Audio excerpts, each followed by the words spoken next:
We got a much heavier one than any we've looked at so far, and this is a regulation Spanish piece. It's a 6.5-inch bronze howitzer, cast in Barcelona, 1782, named Justiciero, which is the just one.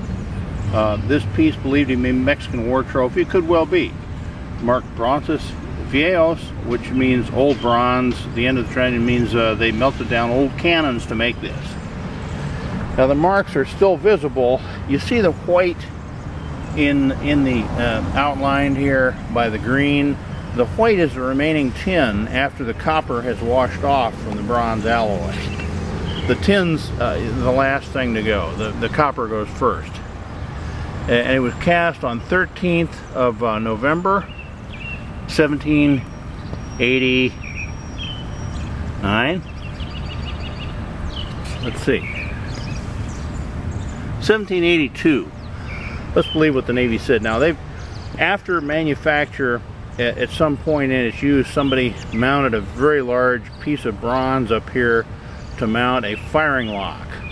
And it would have been a flintlock up until the 1830s, and then they came along with percussion locks, and it would have bolted right to the side, this side, with 2 bolts, and you'd pull a lanyard, the hammer would drop, and either the flint would set off a spark and ignite the powder in the pan, or a percussion cap would fire, depending upon when that was put on, what model it was, fire the cannon. Much more precise as far as timing than using a linstock or port fire or any of the old methods where you actually put a flame right here.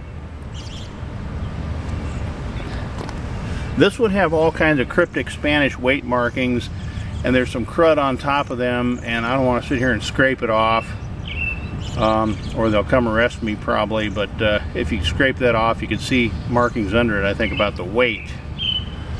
There's a rim base. You see, like I was talking, this is the European guns and bronze guns and iron tended to introduce this in the late 18th century, and there it is. These are dolphin handles, they're called. This is called bird doo-doo, and it's one of the reasons this thing is going to hell. Now what I want to point out is this piece is corroding probably faster than any I've seen in the Navy Yard, any of the bronze pieces. When I came and looked at this piece in the 1980s, the given name of the piece in this banner, Justiciero, was quite clear and readable and deep. Right now, I dare anybody who doesn't know what it says already to come up and read that, because it's completely gone almost. It's pretty disturbing, really, why this is allowed to go on, but we'll try and get something done about it.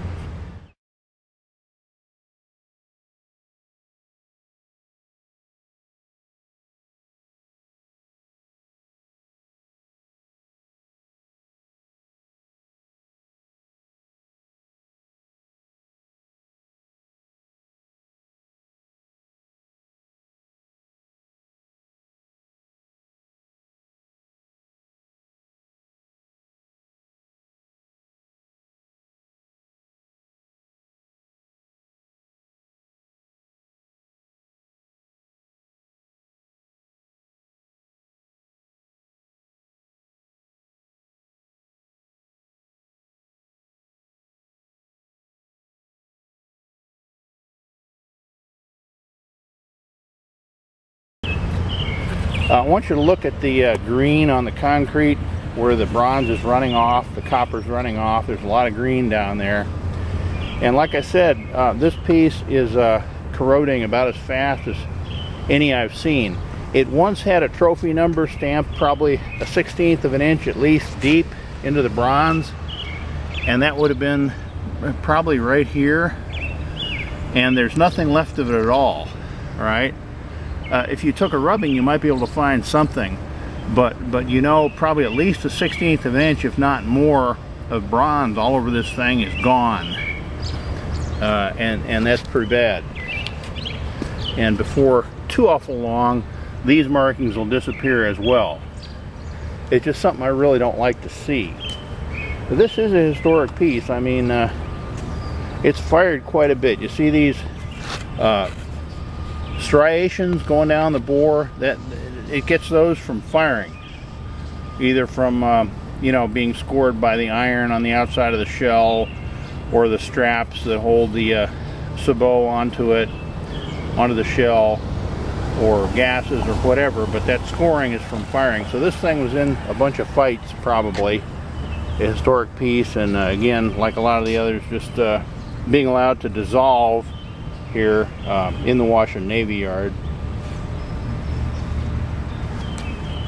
Let's go over and look at some let's see how big this thing is, how long it is. Put our trusty yardstick down here. It's right about 3 feet long. See that? Right about the length of our yardstick in total. And this thing probably weighs a good, I don't know, 800 pounds or so. It's a husky little devil. But it weighs a lot less than when it was cast because, again, did I ever mention this? The copper is running off. See that? It runs down to this corner and runs into the ground every time it rains. And you can see the very rough appearance of the dolphins there, where the bronze is being eaten away. And again, the name of the piece is invisible now, pretty much.